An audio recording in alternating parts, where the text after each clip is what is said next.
Hello and welcome to a time special presentation for Thirukkural with the Times, where we explore real world lessons from the classic Tamil text Thirukkural with motivational speaker, author, and diversity champion Bharathi Baskar as she explores the masterpiece.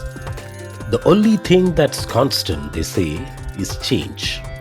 All religions and schools of philosophy have tried to decipher the fleeting nature of life in different ways. So has Valluvar. What does music prodigy Lydian Nadaswaram have to do with this concept? Recently, I was tasked with interviewing a young musical prodigy alongside my colleague Pattimandram Raja. Upon reaching the venue, I was struck by the space.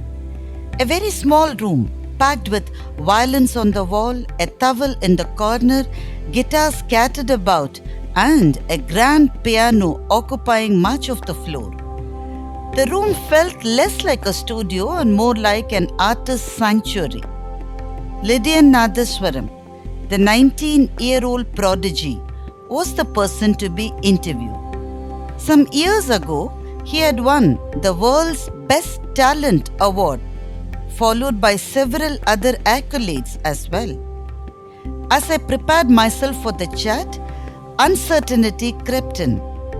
Should I approach him like a child genius or engage in a casual conversation? But as soon as the recording began, Lydian's presence took control and time seemed to fly by in a blur. Born a musical genius, Lydian's upbringing allowed him to bypass conventional schooling in favor of pursuing his passion.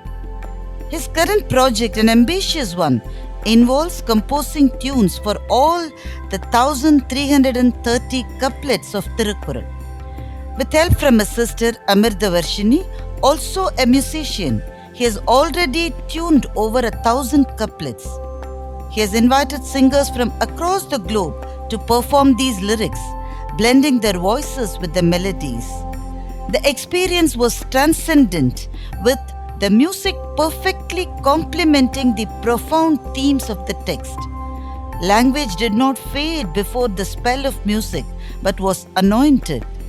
It was a soul-stirring musical experience where we all felt that Valluvar was honored on an imperial throne of music.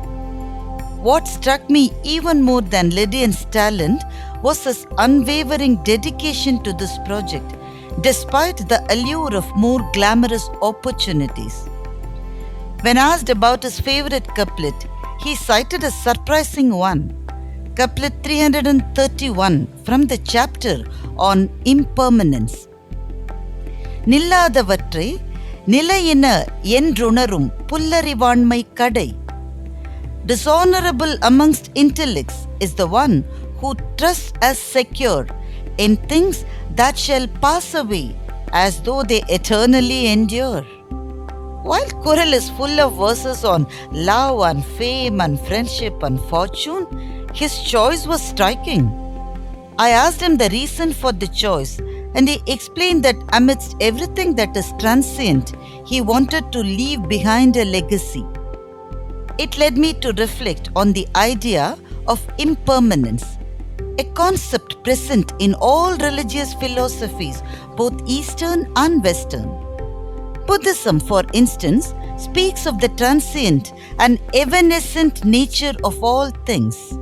Whether physical or emotional, everything is subject to change and decay. Acceptance of this truth can transform one's view of life. Often I hear freshers seeking permanent positions in organizations. I smile to myself. When organizations are not permanent themselves, how can any position be permanent? Yet, human nature craves permanence, for it offers a sense of security. Oscar Wilde once said, "Nothing in the world is permanent. We are foolish to ask anything to last, but surely we are more foolish not to delight in its brief existence." This brings to mind Japan's Ice Shrine, a marvel of architecture. visitors are told the shrine has existed since 685 BCE. Yet, they are also told that the shrine is only 20 years old. How could that be?